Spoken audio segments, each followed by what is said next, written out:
The dominant party and the program it wants to pursue. Once dominant, what's the way forward for the loyal opposition? And how much, if any, room remains for hybrid politics? A special edition of Arkansas Week, next. Arkansas Week is made possible in part by the Arkansas Times, keeping you informed by covering people, events, and politics in Arkansas. By FM 89, KUAR in Little Rock, with in-depth news reporting, analysis, and discussion each weekday.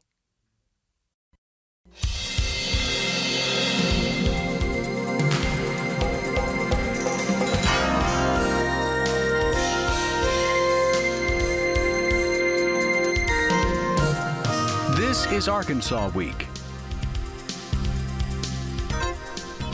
Hello again, everyone. Thanks very much for joining us for a special edition of Arkansas Week with a different sort of roundtable and a different agenda. Instead of our customary panel of reporters examining the news of the week, joining us this time around are the involved, the very involved. They are the state chairs of their respective parties, those with positions on the November ballot. Vince Encelaco of the State Democratic Party, Michael Packo of the Arkansas Libertarian Party, and Doyle Webb of the State Republican Party. To ensure there's a measure of academic detachment from these proceedings, we're also joined by Dr. Heather Yates of the University of Central Arkansas's Political Science Department and a counterpart, Dr. Hal Bass of Ouachita Baptist University. And with Election Day only a month away, we thought it an opportune moment to bring them all on, not to speak too much about individual candidates, but about the currents that those candidates are maneuvering.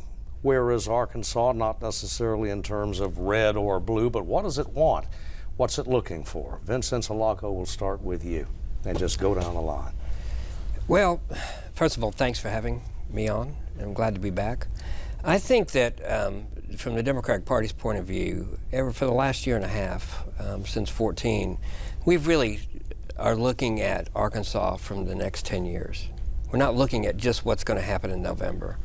Really rebuilding the party from the ground up and working very hard at that. You know, I remember in 2014 we had 27 counties show up at a state convention, and in 2016, this year, we had 61 counties show up. I mean, it takes just raw getting in, out in the field and working with people and reminding them why they were Democrats to begin with. And we certainly are working on issues. And that way you build your bench, you build your base back up, I feel very, very good about what the long-term respect. I think 10 years from now you're going to look at this panel and you're going to see a lot more diversity on it than what you see now. Yeah, let me go to Michael. Sure. Well, we are definitely building from the ground up. This is only the third electoral cycle that libertarians have been on the ballot up and down the whole spectrum in Arkansas. Our objective in the long run is, of course, to be on equal footing with the two major political parties. At this point, we are putting forward candidates in as many races as we can field them. We're giving the voters an option to vote for something different, and we think that the voters of Arkansas are looking for something different.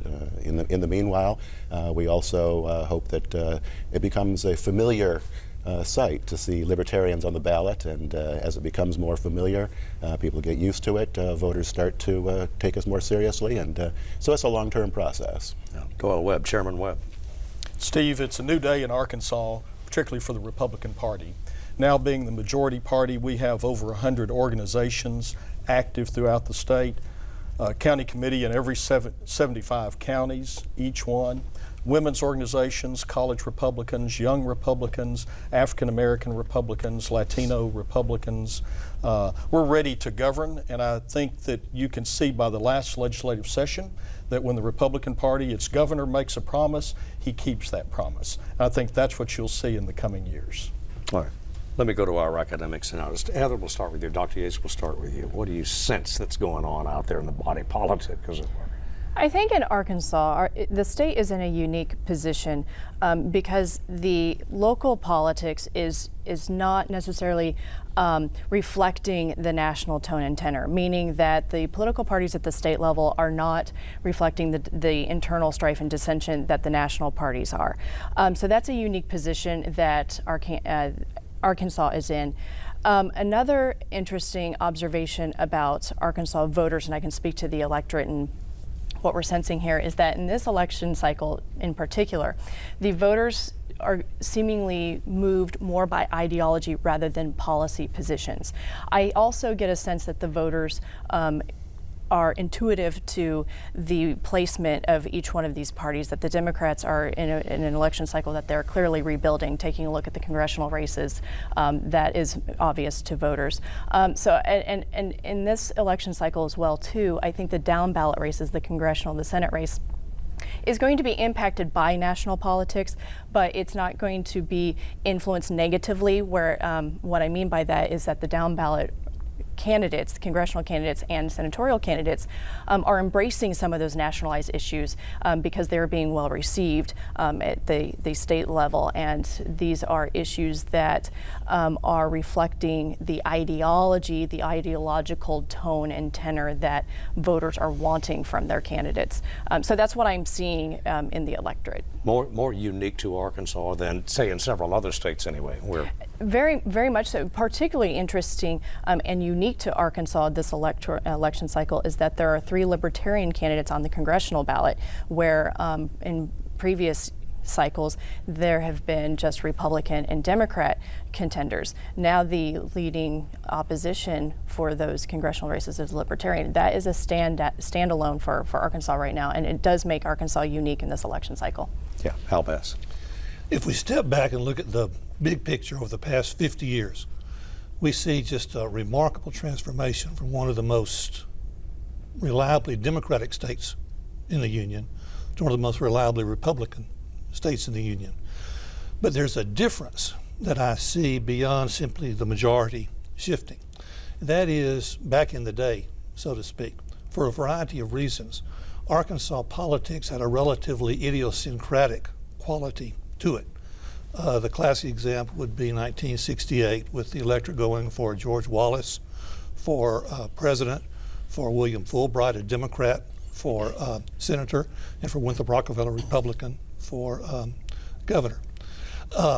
What we're seeing now is a much more predictable Arkansas electorate, in the sense that the Arkansas voters seem to be behaving with regard to their demographic and their socioeconomic background pretty much like their fellow voters around the country are behaving, without that maneuvering room for Arkansas exceptionalism that was such a noteworthy feature of Arkansas politics back in the day.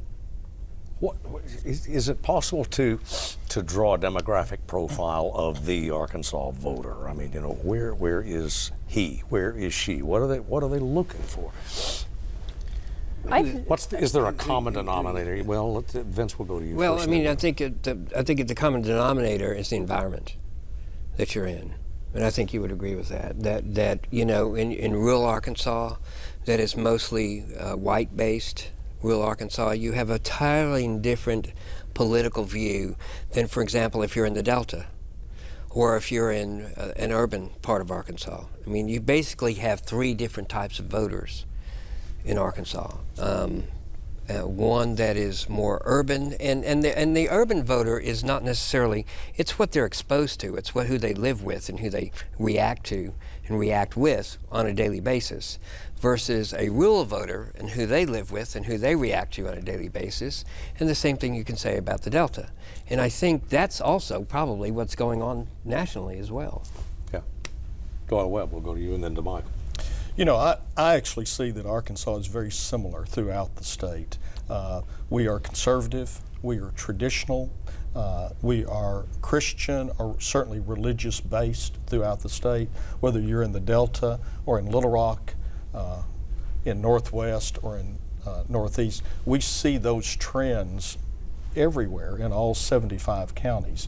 I certainly respect what Vince is saying, but I think that we are more homogeneous than that would suggest. Oh.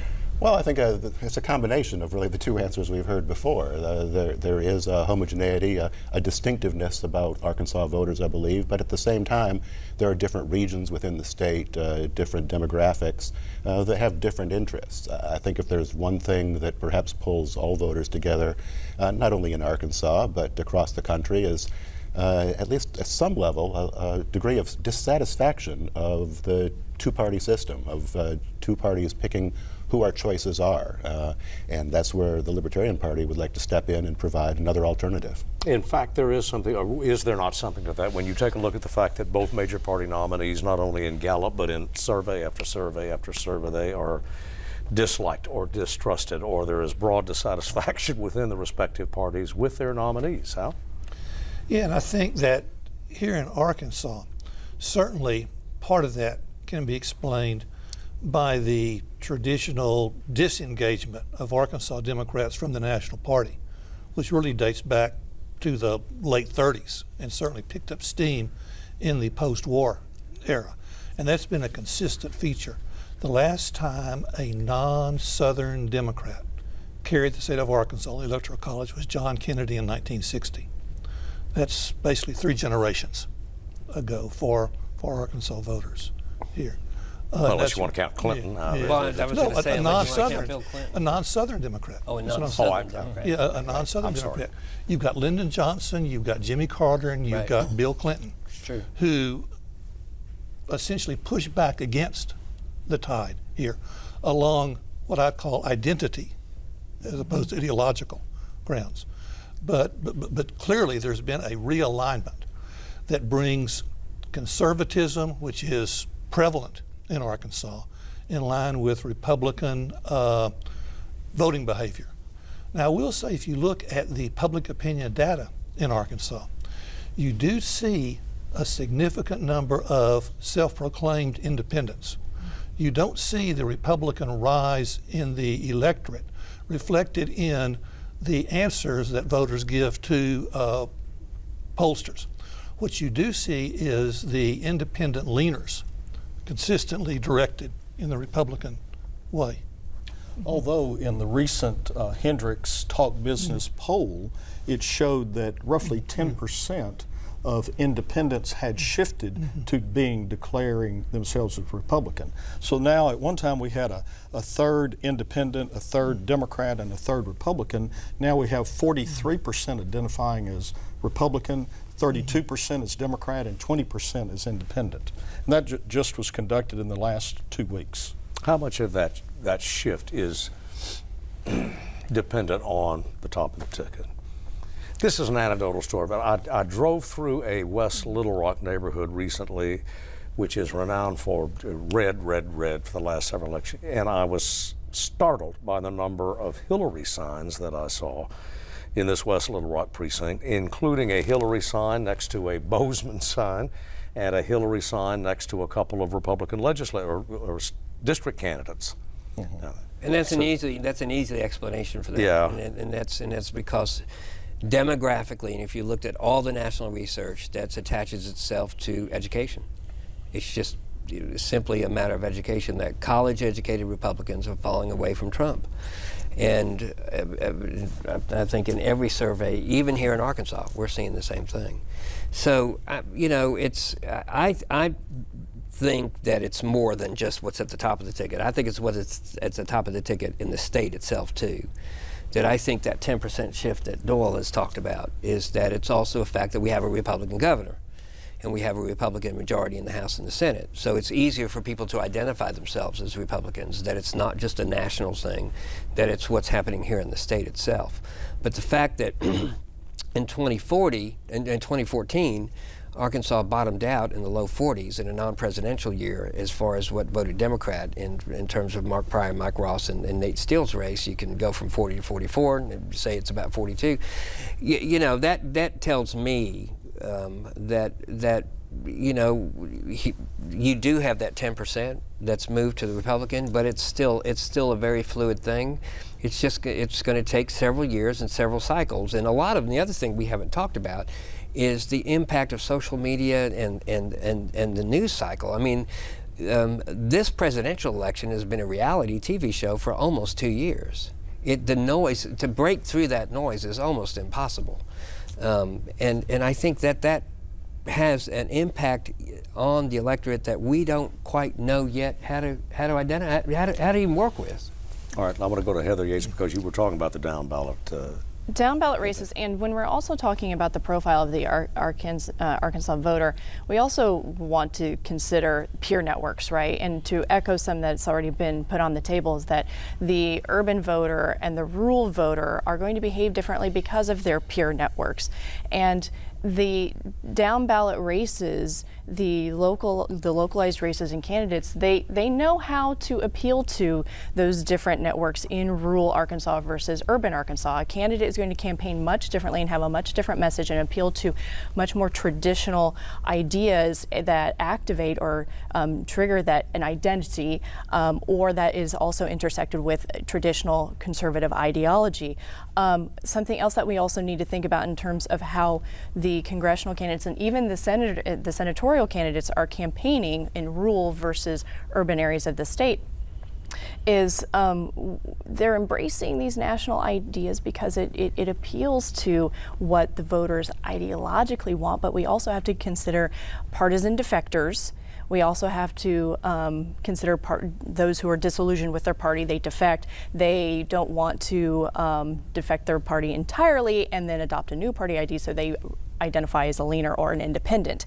And right now that is where this shifting electorate is. You have your loyal partisans, but right now this election cycle has exposed that there are some movements among or creating partisan defectors, and maybe some movement along the independent leaners. So that's where actually we're seeing the shift, and it's a much smaller portion of the electorate than maybe is understood. But if we go back to your anecdote from a minute ago about the West Little Rock, division there, I think Vince is absolutely on target in addressing the socioeconomic affluence issue and the education issue. I think in this particular case, there is part of this old Arkansas idiosyncrasy going there, in the sense that Hillary does claim a residence. You know, she's a hometown, home state candidate. And I think at the margins, you're going to see something like that more prevalent in a West Little Rock neighborhood than maybe a Dallas suburb neighborhood or an Atlanta suburb. We have had let me jump in here. We have done extensive polling in all areas of the state, and we find that the Talk Business poll is right on the mark, that the independent vote has shifted to the Republican candidate, whether it's a state rep or a state senate or president or United States senator or congressman. And those shifts don't occur easily. For an Arkansan to suddenly decide that I identify with the Republican Party is a major change in Arkansas political history. We've gone through many years of Rockefellers and Huckabees, and we never saw that shift occur. It was still a third, a third, a third. And then when you go back and look at our presidential primary, in which for the first time in our history, we had twice as many individuals electing to vote in the Republican primary as voting in the Democratic primary. And once they elected to vote in the Republican primary, they feel that they are now Republican, and we believe will be voting down the ballot. And to say further about Hillary, it's obvious her polling has even gone down in the last few weeks with the Talk Business poll. And our view is the people that know her best are not voting for her, that Trump is actually leading Hillary better in Arkansas than he is throughout the nation. And it goes to says a lot about the Arkansas voter. Well, by my count, you've had 3 consecutive cycles now of nationalization. Few would dispute anyway that it was driven by Mr. Obama at the top of having Mr. Obama at the top of the Democratic ticket, all the way to alderman of small town Arkansas and up to the gubernatorial race. Do you have that with Mrs. Clinton? I think there's a little bit of that happening. I think there is. Or is this real? Heather, you were talking about ideology as opposed to personalities. Yeah, in terms of personalities are a fact. All of these, there's many things that explain this, but the electorate overall, and let me say that and move this to an Arkansas context. Arkansas does reflect a lot of national trends, and Arkansas is also in a very unique situation that doesn't reflect national trends. The top of the ticket personalities definitely are at play here, and they are activating certain ideological responses, and we're seeing that happen here in Arkansas, and it could possibly account for some of this shifting between the partisan, what I'm calling partisan defectors, and the partisan disillusionment. There's also some of that partisan disillusionment, which actually makes a strong case for the Libertarian Party in this election cycle, because those voters who necessarily may not want to come down to vote for Hillary Clinton, which is an interesting phenomenon in and of itself, because those voters who may have been loyal to Bill Clinton are not necessarily as loyal or following the party or ideological loyalty there. So that's happening.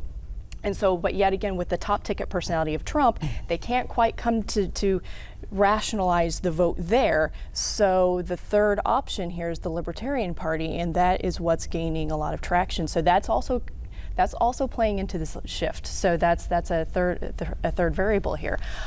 Personalities are always going to impact political behavior and voter response, and to say that the personalities at the top of the ticket are not having an influence wouldn't be accurate. So there is definitely a direct and possibly an indirect effect. And if I can just add one thing to what Dr. Yates and Chairman Webb said, there have been a lot of polls taken about the national race, and if you look at what the pre-convention polls and the post-convention polls, in both of those, in the first poll, you had Mr. Trump down 15 to 20 points from where Mitt Romney was 4 years ago, and a post-convention poll, the Hendricks poll that was done, was taken when Secretary Clinton was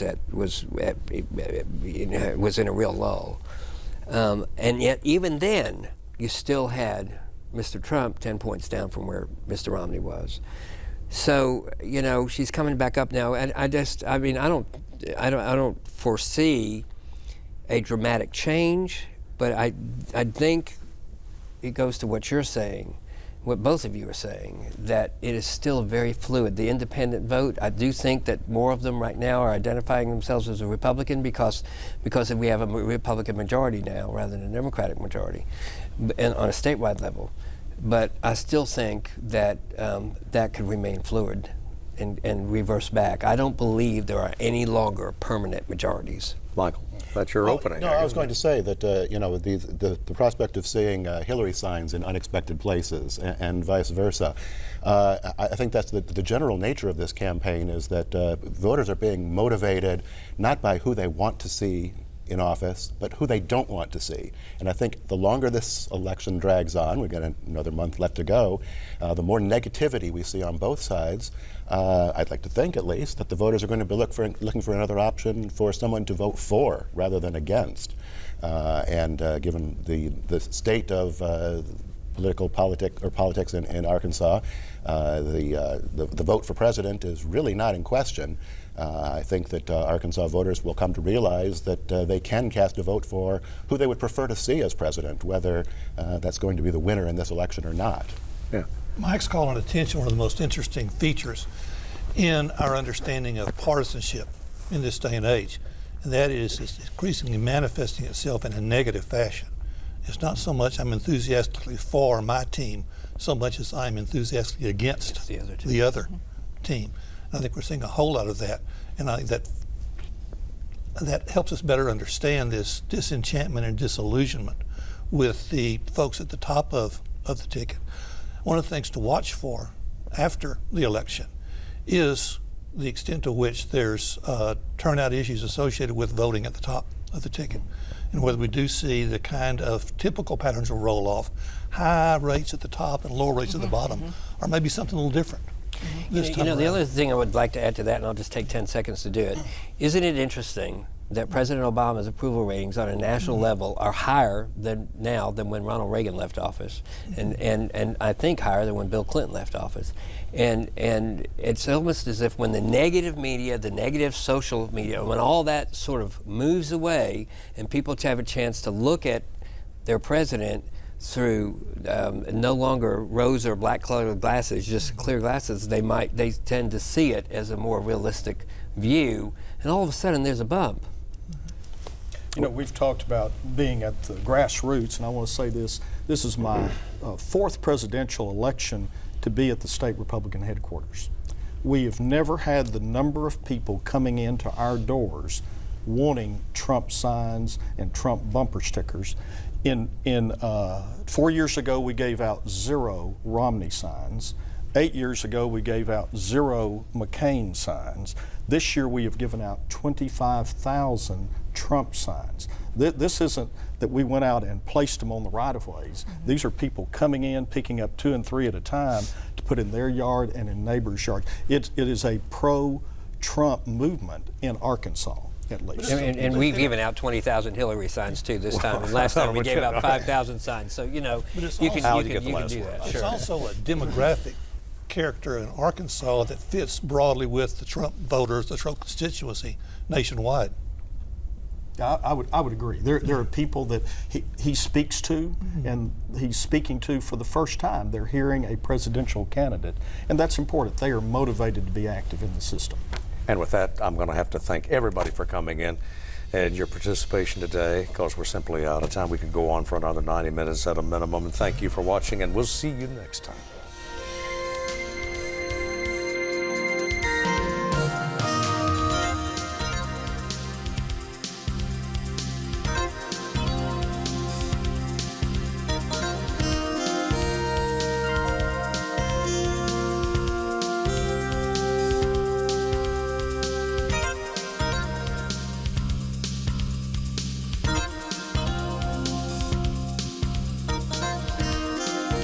Arkansas Week is made possible in part by the Arkansas Times, keeping you informed by covering people, events, and politics in Arkansas.